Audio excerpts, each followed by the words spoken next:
Hey everyone, it's Terrence Branley with the Grow IT podcast, and I want to welcome everyone back today. And I have the real pleasure to talk with Hari Mylaraiah.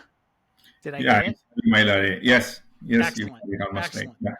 Yeah, Who is the senior vice president at Saxon AI, and obviously with a business name of Saxon .ai, you can imagine what the content of our conversation will be today. But Harry's a great guy, and I've been looking forward to this conversation. So welcome, Harry.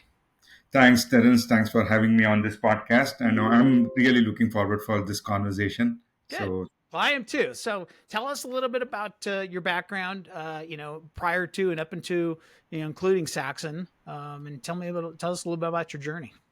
sure. Yeah, I know. I graduated being a mechanical engineer, and then I went on to kind of work for robotics in India. So, spent some time in the defense research establishment in India before again I pursued my MBA. And post my MBA, I started my career in sales and mostly in the IT sales. Right, I started selling the IT hardware. At that point in time, it was the era of mostly the high-end servers like the Sun Microsystems, HP, IBM. So that's what I got into, and from there I transitioned into more of software product selling. Right, so worked with a few early stage companies. So my expertise was helping founders in building the zero to one story. Right, so uh, first of all acquiring the first 10, 15 marquee customers, which are very important for the rest of the business, right? So that is what I kind of specialized. And somewhere around 2007, myself and some of my friends got together and we started building a software product slash consulting services company, majorly focused around data analytics. So that was our primary strength. In fact, we built one of the first real-time web analytics product out of India, helping some of the e-commerce companies to analyze all the traffic data that is coming in, make some real-time recommendations for their ad engines and for the product assortment that they would display for their customers. Right. So most of my career I've spent around data and analytics. So around 2012, we got acquired by Saxon, and that's how I transitioned into Saxon, right? And I was overseeing the India operations for Saxon on the data analytics and consulting piece. And in 2017, I transitioned completely into US. And right now, for like almost close to about 11 years I've been with Saxon, and today I oversee defining the offerings and also defining the strategy for the organization and sales enablement for Saxon. Well, So great. that's my story. Those are some of my favorite topics, especially sales enablement. But let's talk about the offer and the overall strategy. Tell us what is really how do you view the core offering of Saxon, and kind of talk us a little bit about your strategy for going to the market. Absolutely. So again, as an organization, we operate in the mid-market space. So working with enterprises slightly about 100 million and above, and maybe with revenue size of less than like a $3 billion. That's the kind of the sweet spot in which we operate. And the core offering today is around AI and automation, right? So today obviously is a cliche to talk about AI, but we got into AI journey much earlier than most of the organizations that are there, right? Our journey as we transitioned from data and analytics became very natural to go into the AI side, right? So once we recognize AI is going to be a big differentiating factor for businesses who are looking to kind of get into the next competitive edge space, we were looking at how to kind of make sure that AI is really driving the business outcome, right? So on one hand, it could be a technology that there is a lot of hype, as we all are aware of, and but when it comes to the ground reality, we have to kind of recognize where does it really translate to the business outcome. So we spent the first couple of years trying to kind of research, identifying the best possible use case, experimenting with it, and then started working with some of the opportunities that we had with the customers, wherein we could potentially bring in the power of AI and deliver the business outcomes. Once we became very confident of it, we started kind of scaling up on that. And today we are very comfortable in extending AI to different business use case scenarios, which we have I should say, perfected like over the last 2 3 years, and where we are more confident of delivering the necessary outcome for them. When you're talking to, obviously prospects and even your own clients, usually things fall into either one of two buckets: either pain points, things that they're trying to fix, right? Yeah. Bottlenecks in their business, or challenges that they're trying to overcome, or desired outcomes, which kind of can be the same thing. But when you're talking to prospects and clients these days, what are some of the things? Again, probably a lot of it is specific to data and AI, but what are the problems that they're trying to solve? What are the outcomes that you're trying to get to when you're talking with them? So the way I view, Terrence, actually, the business is always trying to solve for two things. One, they are continuously looking at creating new business models, right? Okay. And second thing is they are also looking for opportunities to kind of reduce their costs, right? Okay. And that never changes, like irrespective of New what technology. revenue streams and reducing costs, right? I mean, it's almost Yeah. a So, irrespective of what technology comes in, you are looking only to primarily solve these two problems for the business. So, when we are going into an organization, we first try to kind of understand where they are in their journey in terms of the technology adoption, and like what is their current revenue stream. And then we look at, like, okay, if we are considering AI to be a digital transformation story for them, then is there a potential revenue model that we can build for them, right? So that's what we are looking at. Or like take the power of AI and automation and see how we can optimize the cost for the organization, right? So again, when you are looking at, every industry is different. Say in manufacturing, if you are looking at it, you are looking at how do I kind of optimize probably my supply chain, right? So because it is a huge cost factor, so can I use the power of AI to kind of be better at how I stock my inventory, how I actually optimize my lead time and interact with my vendors and customers, right? Both. That's one of the thing. And second is like also ability to kind of create digital twins, like which is a simulation of their entire um, manufacturing process, right? So again, you use the power of AI to do that. And if you shift in the same organization for the finance, as a manufacturing organization, you are dealing with a lot of vendors, right? So you might be procuring a lot of products, and they're having a very robust accounts payable process is very very important. And making sure that like you are able to kind of keep your vendors happy and pay them on time will also influence a whole lot of the manufacturing process itself. So there again, we have used AI to completely automate their accounts payable process, right? So that's one classic use case in manufacturing. Again, if you shift towards the financial services, say if you are looking at the insurance sector, there are a couple of areas where we work in. One, obviously, underwriting is a big part of the insurance industry, right? And today you can use the power of AI and automation to automate some of the underwriting process and make sure that the lead time that you take for processing that and ensuring that the claims or like the policies that are issued are well within a managed time is possible through the power of AI and automation. And you also reduce the number of people who are required to that do that, and also reduce the inaccuracies that could possibly come inside the underwriting process itself, because there is no bias that is coming in, right? Hmm. So those are some of the things.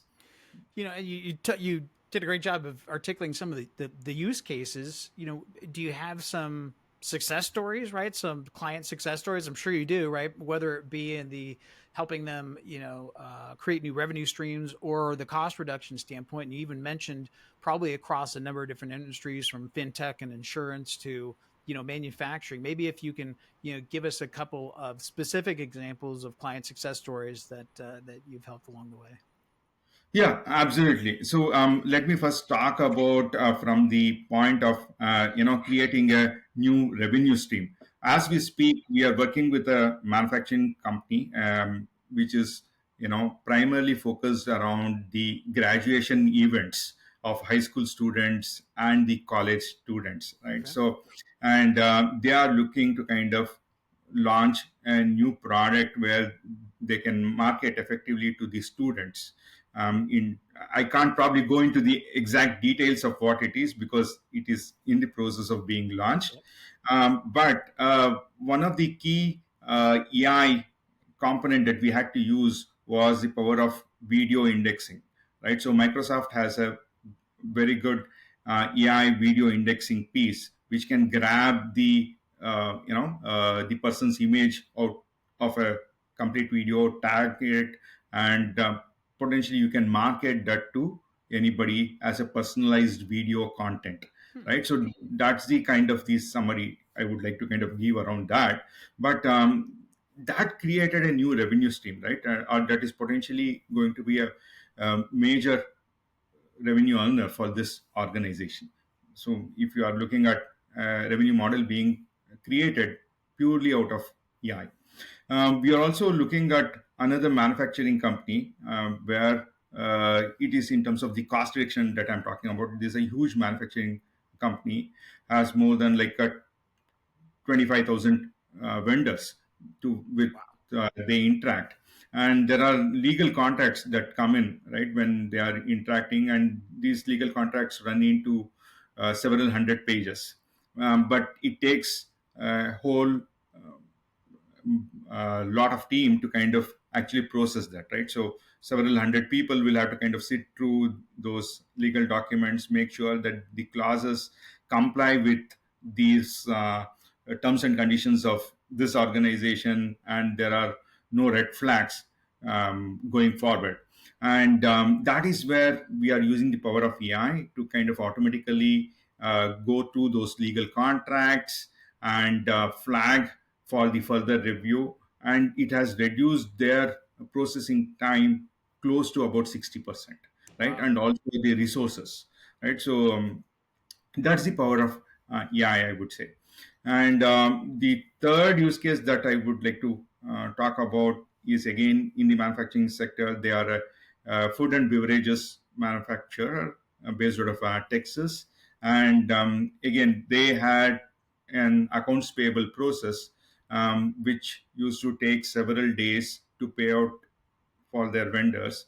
And it also had like 4 or 5 people working full time on just ensuring that the invoices match to the purchase orders that they have released, and also the goods receipt notice that they are getting from the vendors, right? So this three-way matching had to be done, and there we have reduced the lead time, which was taking like close to about 5-6 days to process one invoice, to a matter of few hours, right? Because everything is being done automatically through the power of AI and automation.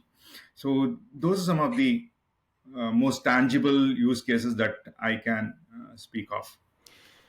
And as we continue to talk about AI, it just when I used to have these conversations, let's call it previous to a year ago, you guys have been doing this for 2-3+ years.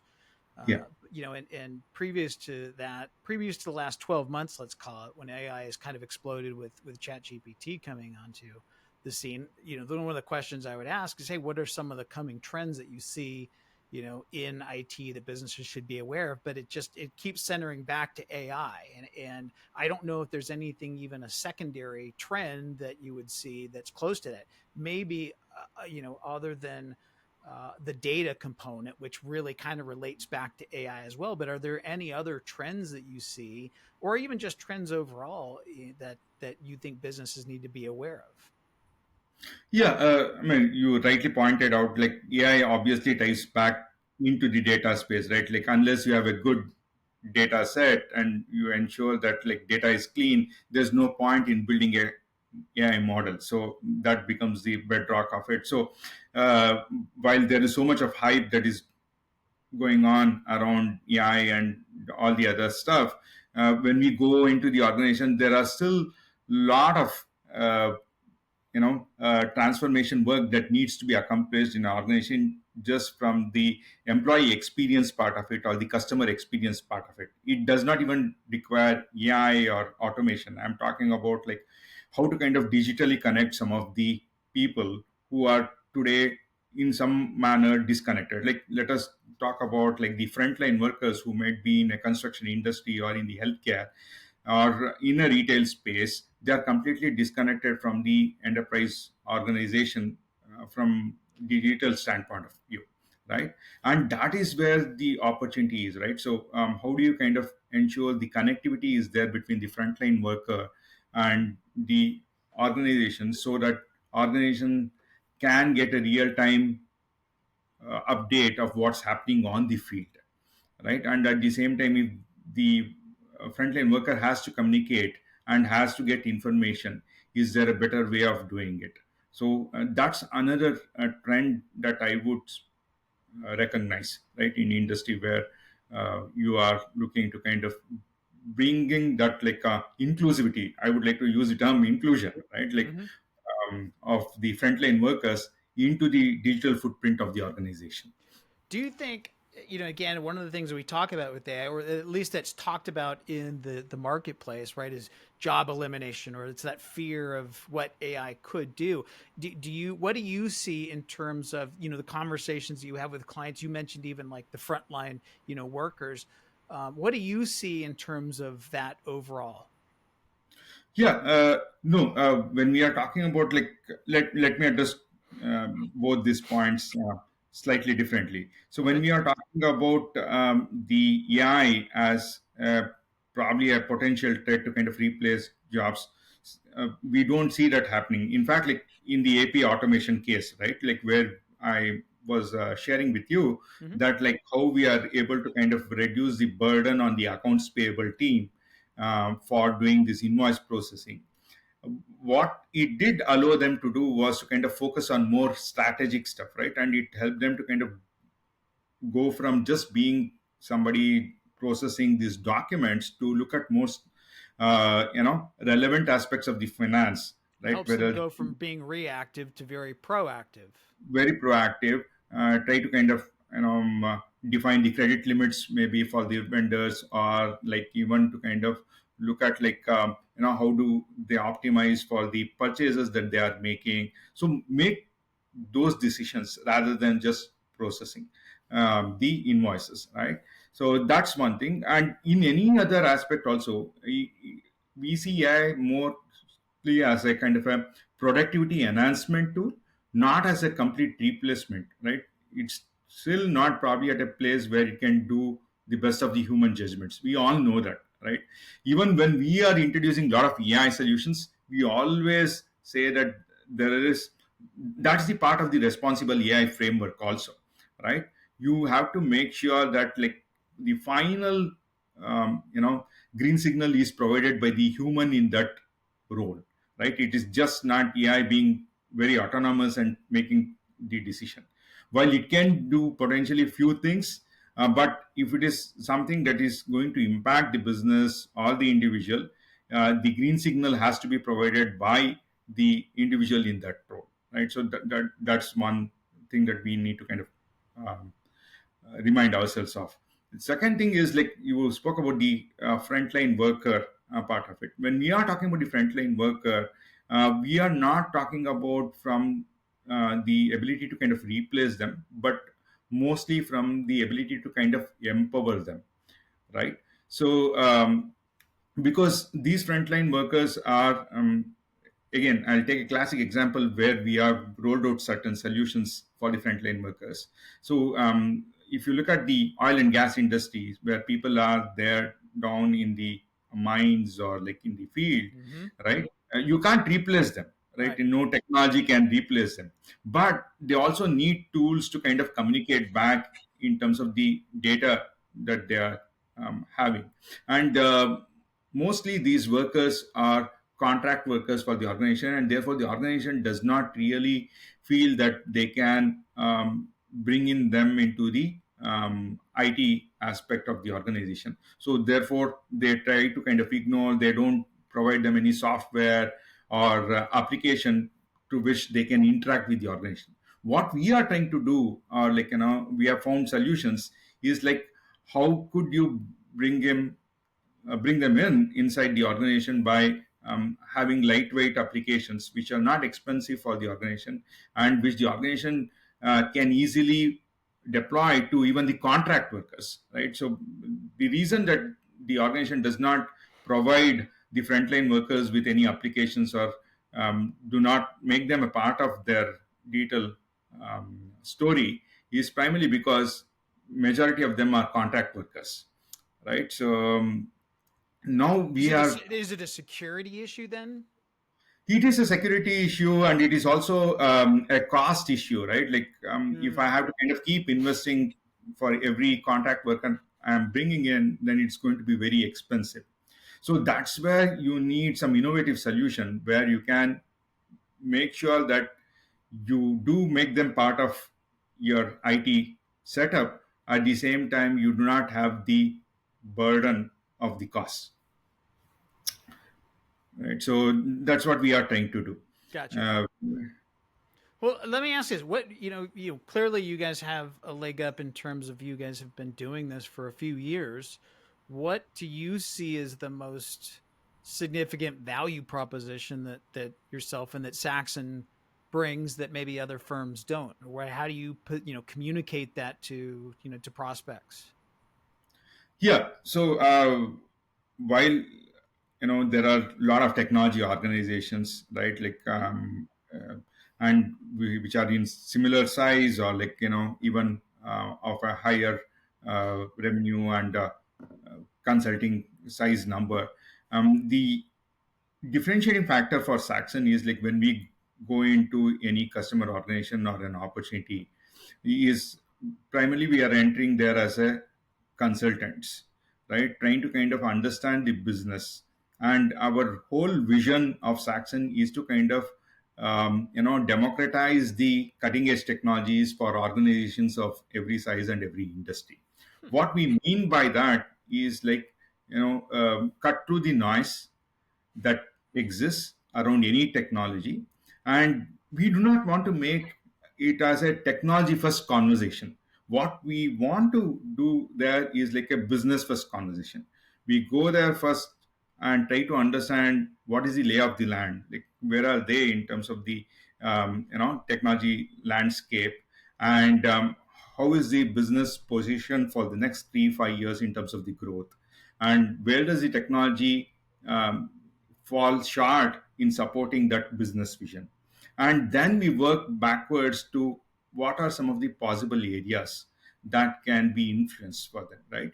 And the promise that we share with the customer organization is like, we want to kind of reduce your technology debt, right? Our goal is not to kind of come and impose another new technology on what you already have. Like, first we want to see like where you are, and if possible to reduce the technology cost of ownership, right, for you. That probably is a differentiating factor for us. Therefore, we are not in a hurry to push any technology right up front, right? So we are a Microsoft solution partner, right? So we hold solution designation partnership with Microsoft in 5 of the 6 areas, and that is there. But again, we just try not to push anything unless we are 100% convinced that okay, a new technology has to be brought in place, and it is going to kind of create a potential ROI, and there is a true business need for that. Yeah, I think that's so important too. I was having this conversation this morning, even respective to our business, right, which is business strategy and marketing strategy for IT niche IT consulting firms, and someone asked me what is it that we do, and I said it just depends. It depends on each client because every client has different needs, and all we try and go in is ask questions, right? Is try and ask as many questions to get an understanding of where they're trying to go, and then to your point work backwards from that, right? Because and that's where I think it helps being let's call it platform agnostic. In your case, you guys are a Microsoft partner, but being agnostic to instead of going in with hey, looks like you've got a circle problem, I've got a square here, I'm going to jam that square in through, right? It's to Yeah, understand, let's understand what your business challenge is, and let's try and find a way to solve it, independent of what software platform there may be. And I just think that's so important because that's what a true solution selling is, and yeah, delivers the best outcome for clients. yeah.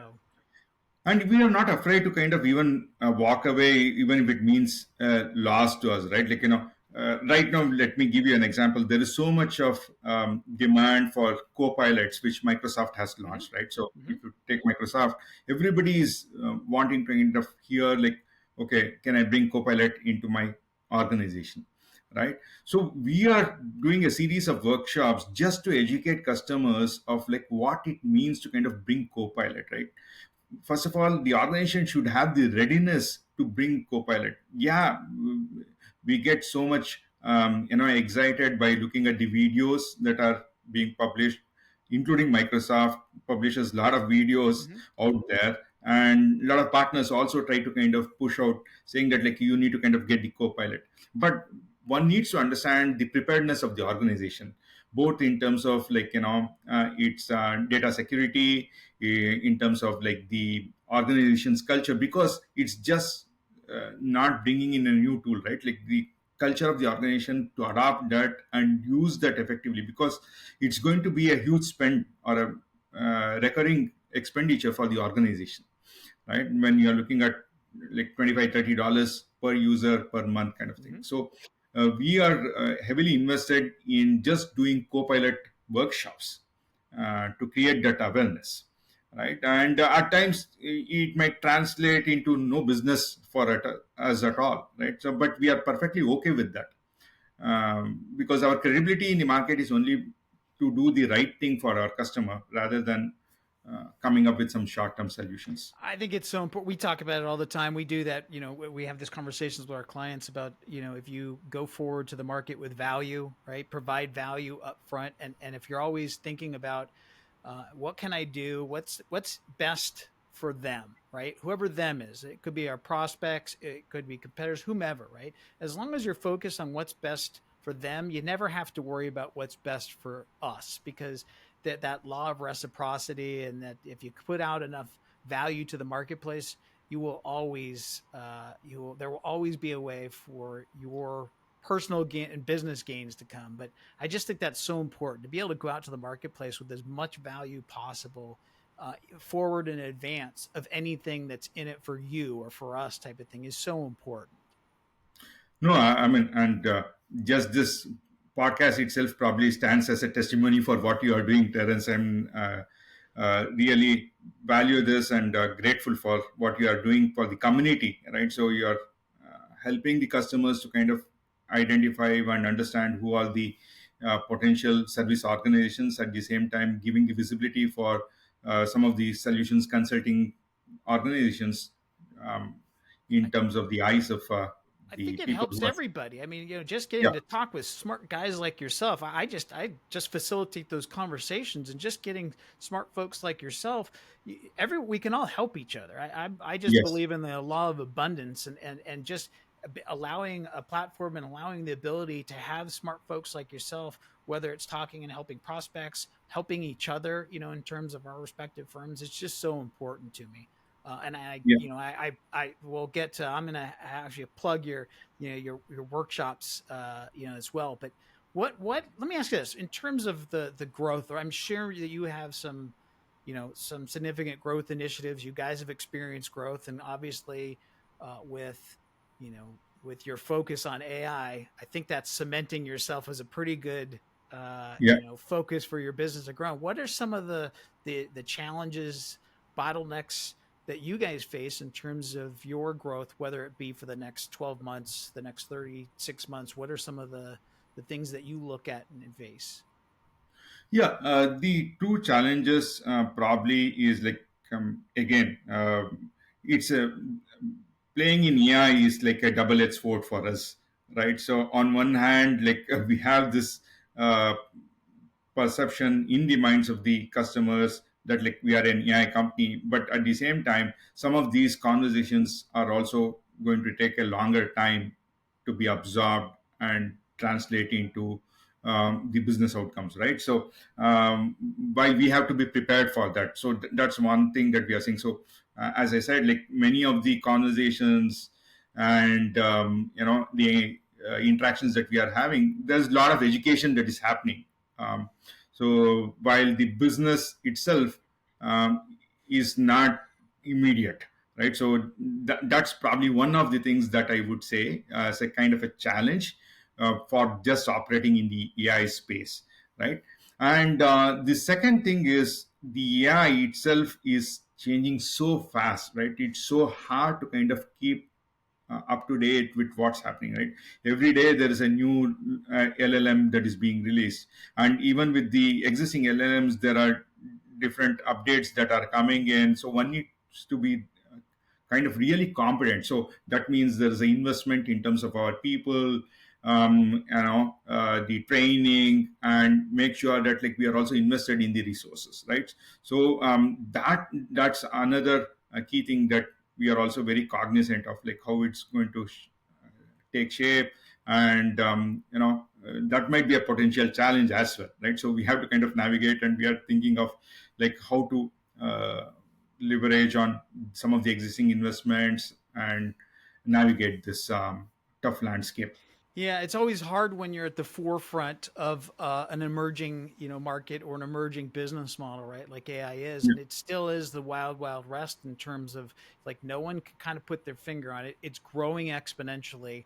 The Yeah. power of it's just unbelievable. No one has a crystal ball as to where it's going to go, but and again, that makes it harder to predict what you're going to need as a firm to, to satisfy the needs of the marketplace, right? But I think the important part is what you're doing, right? Is providing value, providing education, providing having those conversations, right? That because it is going to be implemented in every single business that exists today. It doesn't matter if it's a small business, medium sized enterprise. And I think what will be fascinating to see the speed at what it gets implemented. I just think if we're having this when we have this conversation a year from now, when you and I get back for our second conversation, I think it will be interesting to see how far we've come in just a short period of time. Absolutely, absolutely. I think no organization probably can escape the AI revolution, right? So they will all have to be part of it. It's just a matter of time, because if we are not part of it, then probably we'll also be non-existent in the next few years, right? So such is the power of AI. But at the same time, one also has to kind of be very much educated and have that self-awareness of like what's going to come in and how they are going to kind of get impacted, how they have to kind of innovate, right? Because we are all seeing that stories like we saw that somebody was building a huge startup and trying to make an investment around the video based AI, and the moment Microsoft launched the Sora, which they had to kind of dump that entire plan. So the business models are getting disrupted on a daily basis, right? Just because of this.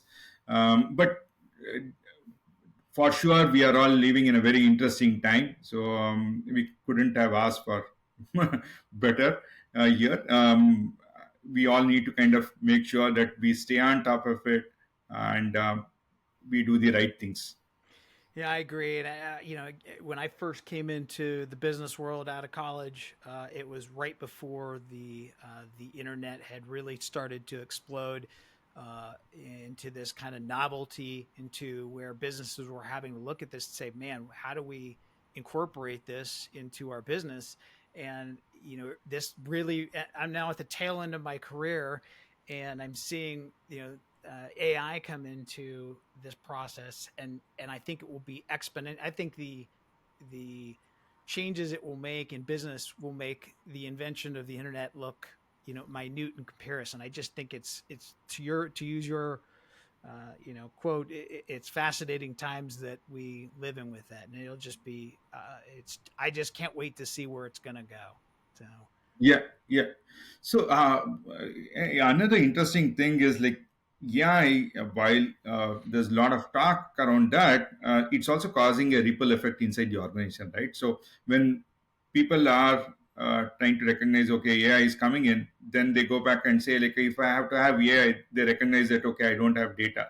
You, and then they go back and say, like, I don't have data because I don't even have an application to kind of capture that data.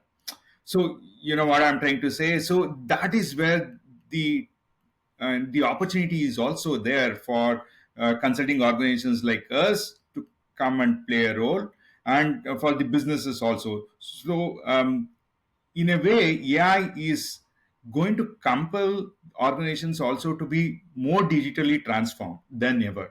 Not just AI, they might not go and adopt AI right now, but at least the organizations will get digitally transformed because they'll be pushed to kind of bring in an application in every area which is not currently being addressed. Then they will look at ways and means of capturing data, utilizing the data for the business, for their business decision making, and then probably come to the AI.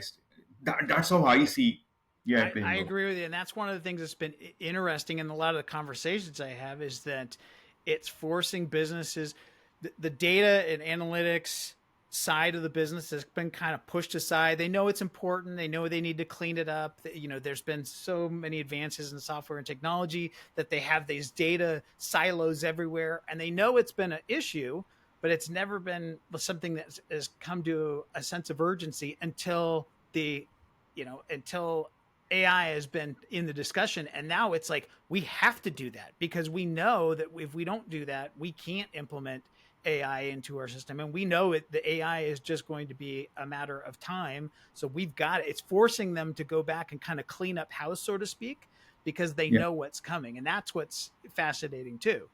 And you probably see that, I'm sure, in your conversations. yeah, very much so. Yeah. Yeah.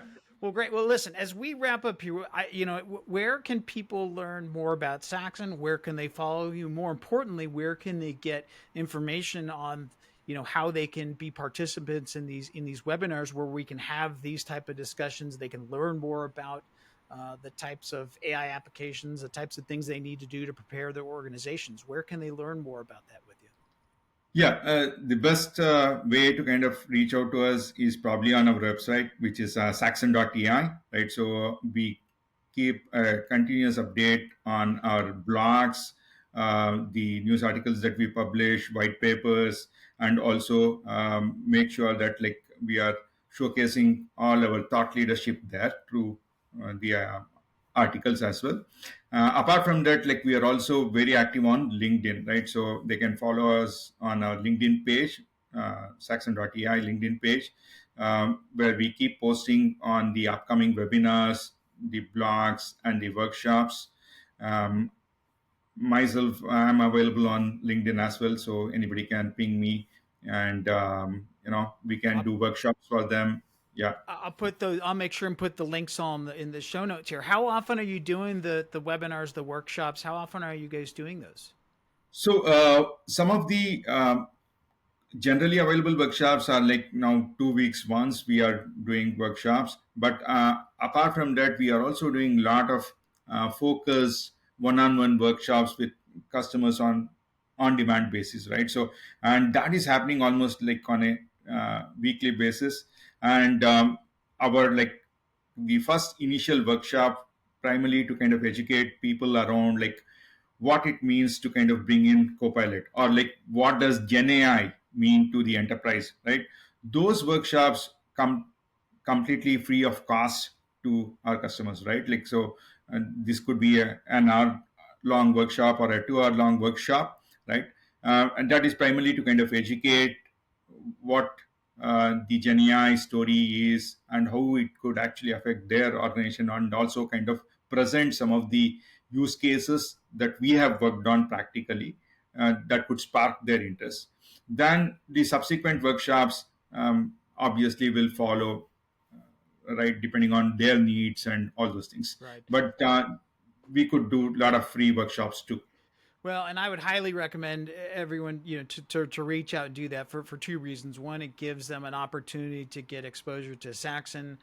But two, you guys having conducted a number of these, right, and ongoing, you get to hear the ongoing concerns, the ongoing questions, the problems that firms are trying to address, and bring that to a table, for someone who also is participating in the workshop. And that cycle of getting the information out to the marketplace, and helping other folks, I think is invaluable. So I would highly encourage folks to do that. But I greatly appreciate the time that you've spent with me. I've really enjoyed it. I can't wait, like I said, to have our next conversation, yeah, whether it's 6 months from now or 12 months now, to see how much things have advanced. But I'm so grateful for your time and your insight today, and look forward to catching you next time on the podcast.